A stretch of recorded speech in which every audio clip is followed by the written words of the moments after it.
അപ്പോൾ നമ്മളിപ്പോൾ ഉള്ളത് കാബ എന്ന് പറഞ്ഞപ്പോൾ അവിടെ ഉള്ളത്, നമ്മളിപ്പോൾ അവിടെ നിന്ന് ഇങ്ങോട്ടാണ് പോകുന്നത്. അപ്പോൾ ഈ ഭാഗത്തേക്കുള്ള ഹറം എവിടെ അവസാനിക്കുക എന്ന് ചോദിച്ചാൽ ഇതാണ് അവസാനിക്കുന്നത്. അപ്പോൾ ഇവിടെ ഈ 4 കുറ്റിയാണ്, നമ്മൾ ഈ 4 കുറ്റി കാണുന്നുണ്ടോ? ഈ 2 വെള്ള കുറ്റിയാണ് പഴയ കാലം മുതലേയുള്ള ഹറമിൻ്റെ അടയാളം. അപ്പോൾ കാബ തൊട്ട് ഈ കുറ്റി വരെയാണ് ഈ ഭാഗത്തേക്കുള്ള ഹറം എന്ന് പറഞ്ഞത്. അതായത് ഇപ്പോൾ ഈ മരത്തിൻ്റെ ഇതിൻ്റെ മുകളിലുള്ള ഈ മരം അല്ലെങ്കിൽ ചെറിയൊരു മരത്തിൻ്റെ എന്ത് ചെയ്യാൻ മരം മുറിക്കാനോ അല്ലെങ്കിൽ അതിമേലുള്ളൊരു ഇത് പൊട്ടിച്ചെടുക്കാനോ ഒന്നുമില്ല, ആർക്കും അവകാശമില്ല. നേരെ മറിച്ച് ആ കാണുന്ന മരം, അതായത് ഈ ഇത് കഴിഞ്ഞിട്ട് വരുന്ന ഒരു ചെടിയൊക്കെ അത് നിങ്ങൾക്ക് വേണമെങ്കിൽ മുറിക്കാം, പക്ഷെ അതിൻ്റെ ഉടമസ്ഥനോട് മാത്രം നിങ്ങൾ ചോദിച്ചാൽ മതി.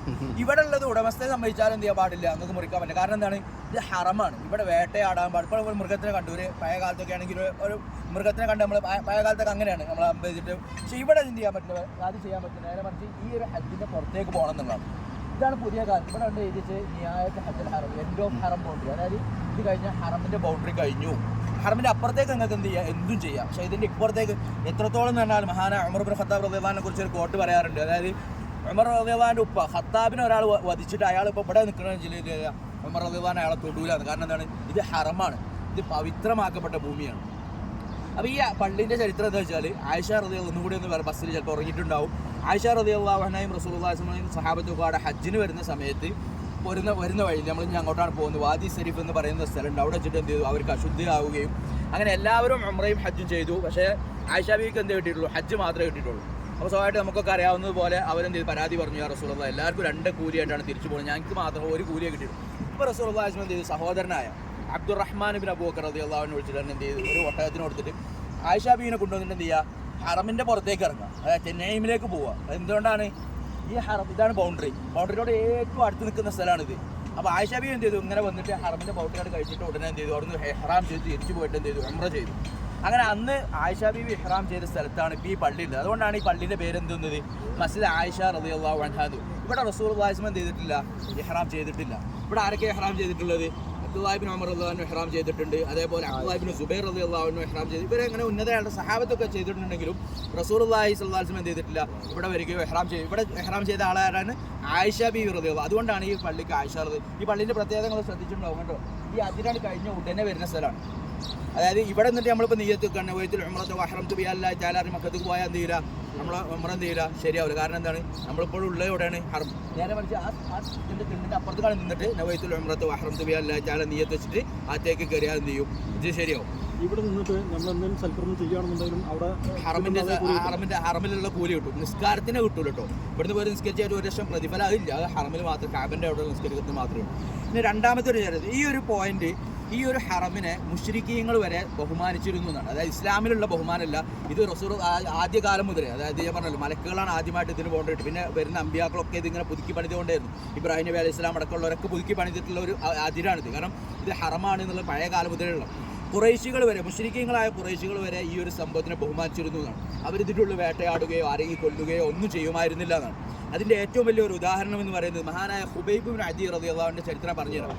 ഈ ഹുബൈബ് ഇബ്നു അദി റളിയല്ലാഹു അൻഹു എന്ന് പറയുന്നത് മദീനക്കാരനാണ്. അവരെന്ത് ചെയ്തു വെച്ചാൽ ബദർ യുദ്ധത്തിൽ പങ്കെടുത്തു. ബദർ യുദ്ധത്തിൽ എന്ത് ചെയ്തു, ശക്തമായി റസൂലുള്ളാഹി സ്വല്ലല്ലാഹു അലൈഹി വസല്ലം സഹാബത്തിൻ്റെ കൂടെ പോരാടി. അങ്ങനെ ഹാരിസ് എന്ന് പറയുന്ന മക്കത്തുള്ള ഒരു നേതാവ് ഉണ്ടായിരുന്നു. അയാൾ ഇതേപോലെ ബദർ യുദ്ധത്തിന് വന്നിട്ട് അയാൾ എന്ത് ചെയ്തു, ഹുബൈബ് ഇബ്നു അദി റളിയല്ലാഹു അൻഹു വധിച്ചത്. അപ്പോൾ സ്വാഭാവികമായിട്ടും തിരിച്ചു വന്ന ഖുറൈശികൾ യുദ്ധം കഴിഞ്ഞ് തിരിച്ചിങ്ങോട്ട് വന്നപ്പോൾ ഇവർക്ക് അറിയാമായിരുന്നു ഞങ്ങളെ പിതാവിനെ വധിച്ചത് ആരാണ്, ഹുബൈബ് ഇബ്നു അദി എന്ന് പറയുന്ന മദീനക്കാരനാണെന്ന് അവർക്കറിയാം. അപ്പോൾ സ്വാഭാവികമായിട്ടും അവരുടെ മനസ്സിലതുണ്ട്. അത് ഈ ബദർ യുദ്ധം കഴിഞ്ഞതിന് ശേഷം റസൂലുള്ളാഹി സ്വല്ലല്ലാഹു അലൈഹി വസല്ലം 10 സഹാബത്തിനെ സെലക്ട് ചെയ്തിട്ട് എന്ത് ചെയ്തു, മക്കയുടെ ഭാഗത്തേക്കുള്ള മദീനയുടെ നിന്ന് ഏകദേശം 450 കിലോമീറ്ററാണ്. പഴയ കാലത്ത് മക്കയിൽ നിന്ന് മദീനയിലേക്ക് പോകുന്ന പുതിയ കാലത്തൊക്കെ വഴി എന്ന് പറഞ്ഞ ഇതാണ്. അതായത് പഴയ കാലത്ത് മുഹാജിറുകളും അൻസാരികളൊക്കെ പഴയ കാലത്തെ കവാഫിലുകൾ, യാത്രാ സംഘങ്ങൾ, കച്ചവട സംഘങ്ങളൊക്കെ മക്കയിൽ നിന്ന് മദീനയിലേക്ക് പോലെയല്ലേ, ഈ ഒരു വഴി തന്നെയാണ്. അന്നും ഇന്നും വഴി ഇത് തന്നെയാണ്. ഇവിടുന്ന് 450 കിലോമീറ്ററാണ് മദീനയിലേക്ക്. ഇവിടുന്ന് 450 കിലോമീറ്റർ പോയാൽ എന്ത് ചെയ്യും, നമ്മൾ മദീനയിലെത്തും. അപ്പോൾ സ്വാഭാവികമായിട്ടും ഈ ഹാരിസ് എന്നവരുടെ കുടുംബം അവർക്ക് ഓർമ്മയുണ്ട്, ആരാണ് ഈ ബദർ യുദ്ധത്തിൽ ഞങ്ങളുടെ പിതാവിനെ വധിച്ചത് ആരാണ്, ഹുബൈബ് ഇബ്നു അദി എന്ന് പറയുന്ന റസൂലുള്ളാഹിന്റെ ഒരു അനുയായിയാണെന്ന് അവർക്കറിയാം.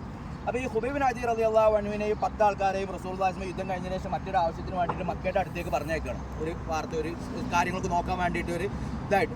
അപ്പോൾ അങ്ങനെ വരുന്ന വഴിയിൽ എന്ത് ചെയ്തു, അവരെ ശത്രുക്കൾ പിടികൂടിയെന്നാണ്. നീണ്ട ചരിത്രമാണ്, നമ്മൾ ജസ്റ്റ് ഒന്ന് പറഞ്ഞുതരാം. അങ്ങനെ പിടികൂടിയിട്ട് എന്ത് ചെയ്തു, അവരിലെ 7 പേരെ വധിച്ചു, 3 പേരെ എന്ത് ചെയ്തു, തടവുകാരാക്കിയിട്ട് എന്ത് ചെയ്യാണ്, മക്കയിലേക്ക് കൊണ്ടുവരികയാണ്. മക്കയിലെ ചങ്ങലയിൽ ബന്ധിച്ചിട്ട് കൊണ്ടുവരികയാണ്. അപ്പം അങ്ങനെ കൊണ്ടുവന്ന് മക്കയിൽ എന്ത് ചെയ്യുക, അടിമകളാക്കിയിട്ട് വിൽക്കാൻ വെക്കുകയാണ്. അപ്പോൾ ഈ ഹാരിസ് എന്ന് പറയുന്നവരുടെ മക്കൾ അവർ കണ്ടു എന്ത് ഹുബൈബിൻ അദീൻ എന്ത് ചെയ്തിട്ടുണ്ട് മക്കയിൽ അടിമയായിട്ട് കൊന്നു. അപ്പോൾ അവരെന്ത് ചെയ്തു, പൈസ കൊടുത്തിട്ട് ഈ മഹാനായ ഹുബൈബിൻ അദീൻ റളിയല്ലാഹു അൻഹു അവർ പൈസ കൊടുത്ത് വാങ്ങി. എന്തിന്? ഉപ്പാനെ കൊന്നതിന് പകരം വീട്ടാൻ വേണ്ടിയിട്ട്, വധിക്കാൻ വേണ്ടിയിട്ട് വാങ്ങിയെന്നാണ്. പക്ഷേ അവർ മക്കയിലാണ് വാങ്ങിയത്. മക്കയിൽ വെച്ച് ഈ സഹാബിനെ വധിക്കാൻ പറ്റുമോ? ഇല്ല. കാരണം എന്താണ്? അവർക്കും അറിയാം ഇത് പവിത്രമാക്കപ്പെട്ട ഭൂമിയാണ്, ഇവിടുന്ന് എന്ത് ചെയ്യാൻ പറ്റില്ല ഹുബൈബിൻ.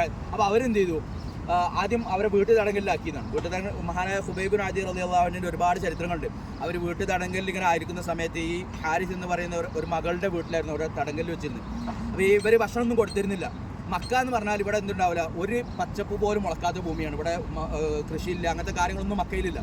അപ്പോൾ ഈ സ്ത്രീ പിന്നീട് ഇസ്ലാം സ്വീകരിച്ചതിൻ്റെ ശേഷം അവർ പറയാണ് ഈ ഹുബൈബിൻ അദീൻ എന്ന് പറഞ്ഞാൽ അത്രയും നല്ലൊരു ഒരു അസീറിനെ അല്ലെങ്കിൽ ഒരു യുദ്ധ തടവുകാരനെ ഞങ്ങൾ കണ്ടിട്ടില്ല. കാരണം എന്താണ്, ഞാൻ ഏത് സമയത്ത് അവരുടെ റൂമിലേക്ക് പോയാലും അവരൊരു കൊട്ടയിൽ മുന്തിരിയായിട്ട് ഇങ്ങനെ കഴിച്ചുകൊണ്ടിരിക്കുക.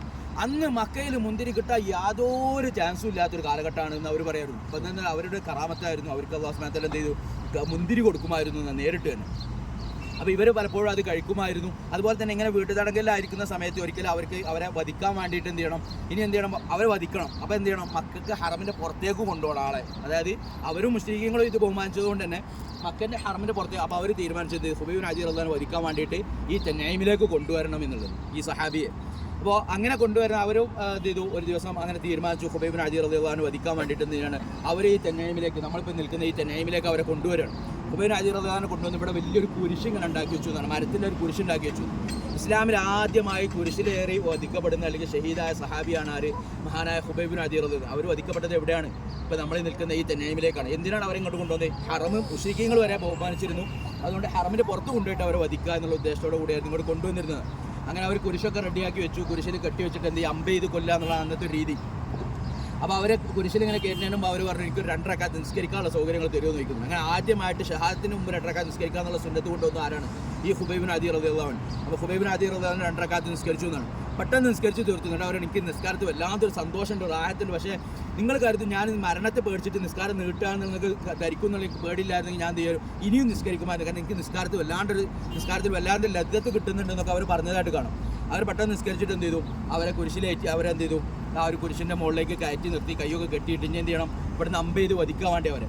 അപ്പോൾ അങ്ങനെ നിൽക്കുന്ന സമയത്ത് മഹാനായ ഹുബൈബിൻ അദീൻ റളിയല്ലാഹു അൻഹു ഇങ്ങനെ നോക്കുകയാണ്. അപ്പോൾ ചുറ്റുള്ള മുശ്രിക്കീങ്ങളായിട്ടുള്ള ആളുകൾ മാത്രമേ ഉള്ളൂ. അപ്പോൾ മഹാനായ ഹുബൈബിൻ അദീൻ റളിയല്ലാഹു അൻഹു ദുആ ചെയ്തു, അല്ലാഹുവേ ഞാൻ എൻ്റെ റസൂലിൻ്റെ ഒരു ആഗ്രഹത്തിൽ, റസൂൽ പറഞ്ഞൊരു കാര്യത്തിന് വേണ്ടി പുറപ്പെട്ട ഒരാളാണ്, ഇപ്പോൾ ഇന്നവരെ എന്ത് ചെയ്യണം, ഇവിടെ വധിക്കുകയാണ്. ഈ കാര്യം നിന്ന് റസൂലിനെ അറിയിക്കാൻ ഇവരോട് ആരും പറഞ്ഞിട്ട് കാര്യമില്ല. അതുകൊണ്ട് റബ്ബേ നീ എന്നെ എന്ത് ചെയ്യണം, എൻ്റെ ഈ അവസ്ഥ എൻ്റെ റസൂലിനെ ഒന്ന് അറിയിക്കണം എന്ന് ഇവിടുന്ന് ദുആ ചെയ്യണം. എന്നിട്ട് എന്ത് ചെയ്താണ്, അവരെ ആ കുരിശിലേറ്റി. എന്നിട്ട് അപ്പോൾ ഒരാൾ, ചില റിവായത്തിൽ അബൂ സുഫിയാൻ എന്ന് പറയുന്നുണ്ട്, ചില റിവായത്തിൽ നേതാവ് എന്ന് പറയുന്നു, ഒരാൾ വന്നിട്ട് ഹുബൈബിൻ അദീൻ റളിയല്ലാഹു അൻഹു ചോദിച്ചു, ഇതിൻ്റെയൊക്കെ വല്ല ആവശ്യം ഉണ്ടായിരുന്നു? അന്നിപ്പോൾ റസൂലിനെ വിശ്വസിച്ചിട്ട് അങ്ങനെ ആ ബദർ യുദ്ധത്തിൽ വന്നിട്ടല്ലേ അതല്ലേ ഈ കാരണമൊക്കെ ഉണ്ടായത്? ഇതൊന്ന് ആലോചിച്ച് നോക്കി, എനിക്ക് പകരം റസൂലാണ് ഇപ്പോൾ ഈ കുരിശിൽ, അതല്ലേ ഏറ്റവും നന്നായി ചോദിക്കുന്നത്. അപ്പോൾ മഹാനായ ഹുബൈബിൻ അദീൻ റളിയല്ലാഹു അൻഹു വാക്ക് പറയുന്നുണ്ട്, ഞാൻ എൻ്റെ വീട്ടിൽ എൻ്റെ ഭാര്യമാരോടും കുട്ടികളോടും കൂടി സകല സുഖ സൗന്ദര്യത്തോടു കൂടി ഇങ്ങനെ ഇരിക്കുക, അള്ളാഹുവിൻ്റെ റസൂലിൻ്റെ കാലിലൊരു മുള്ളു കൊള്ളുന്ന പോലും എനിക്ക് ഇഷ്ടമില്ല. എന്നിട്ടല്ലേ എനിക്ക് പകരം ഈ കുരിശിൽ അള്ളാഹിൻ്റെ റസൂലിനെ ഞാൻ ഇഷ്ടപ്പെടുമെന്ന് നിങ്ങൾ ചോദിക്കുന്നത്? എൻ്റെ റസൂലിൻ്റെ കാലിലൊരു മുള്ളു കൊള്ളണ പോലും എനിക്ക് ഇഷ്ടമില്ല. നിങ്ങൾ ഇന്നത്തെ വേണ്ടി ചെയ്തോളൂ, പക്ഷേ എൻ്റെ റസൂലിൻ്റെ ചെയ്ത് കാലിലൊരു മുള്ളു കൊള്ളാൻ പോലും ഞാൻ ആഗ്രഹിക്കുന്നില്ല എന്ന് പറയുകയും, അങ്ങനെ പറഞ്ഞപ്പോൾ അയാൾ ഈ മുസ്ലിങ്ങളെ നോക്കിയിട്ട് പറയാണ്, ഈ ബല ഒരു മുഹബത്ത്, ഒരു വല്ലാത്ത മുഹബത്ത് തന്നെയാണ്, ഇങ്ങനെ ഒരു മനുഷ്യനെ മുഹബത്ത് വെക്കണം ഞാൻ എൻ്റെ ജീവിതത്തിൽ കണ്ടിട്ടില്ല എന്ന് പറയുന്നത്. അതായത് ഈ മുഹമ്മദിൻ്റെ അനുയായികൾ സ്നേഹിക്കുന്നത് പോലെ മറ്റൊരു മനുഷ്യനെ സ്നേഹിക്കുന്നത് ഞങ്ങൾ കണ്ടിട്ടേ ഇല്ല എന്ന് അവർ വായാരും പറയുന്നുണ്ട്. കാരണം ഇങ്ങനെയൊക്കെ കുരിശിലേറാക്കുന്ന സമയത്ത് പോലും എന്ത് ചെയ്യും, അള്ളാഹുവിൻ്റെ റസൂലിന് വേണ്ടിയിട്ട് ഒരു എന്തില്ല, ഒന്നും വിട്ടു കൊടുക്കുന്നില്ല. അങ്ങനെ എന്ത് ചെയ്തു, മഹാനായ ഹുബൈബിൻ അദീൻ റളിയല്ലാഹു അൻഹു ഇവിടുന്ന് എന്ത് ചെയ്തു, അമ്പ് ചെയ്തിട്ട് അവർ വധിച്ചു കളഞ്ഞു എന്നാണ്. അങ്ങനെ മഹാനായ ഹുബൈബിൻ അദീൻ റളിയല്ലാഹു അൻഹു വധിക്കപ്പെട്ടത് എവിടെയാണ്? ഇപ്പോൾ നമ്മൾ നിൽക്കുന്ന ഈ ഒരു തനഈമിലാണ്. അവരാണ് ആദ്യമായിട്ട് കുരിശിലേറ്റപ്പെട്ട് വധിക്കപ്പെട്ട സഹാബി എന്ന് പറയുന്നത്. അവരുടെ പേരിലുള്ള പള്ളിയാണ് ആ കാണുന്ന പള്ളി. അവിടെ ഒരു മിനാരം കാണുന്നുണ്ട്, ഒരു നീളത്തിലുള്ള, അത് ഹുബൈബിൻ അദീൻ റളിയല്ലാഹു അൻഹുവിൻ്റെ പേരിലുള്ളതാണ്. പക്ഷേ അവർ വധിക്കപ്പെട്ടത് പുറത്താണ്, കാരണം അത് ഹറമിൻ്റെ ഉള്ളിലാണ്. അത് അവർക്ക് വേണ്ടിയിട്ടൊരു ഓർമ്മയ്ക്ക് വേണ്ടി ഒരു പള്ളി ഉണ്ടാക്കിയതാണെന്ന് പറഞ്ഞു.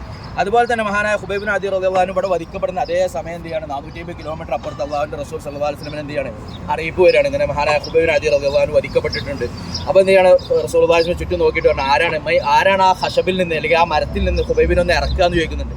അപ്പോൾ മഹാനായ മിഖ്ദാദ് ബിൻ അസ്വദ് റളിയല്ലാഹു അൻഹും അതേപോലെ സുബൈർ ബിൻ അവ്വാം റളിയല്ലാഹു അൻഹു, ഈ 2 സഹാബത്ത് എണീറ്റ് പറഞ്ഞു, ഞങ്ങൾ ഇറക്കിക്കോളാം.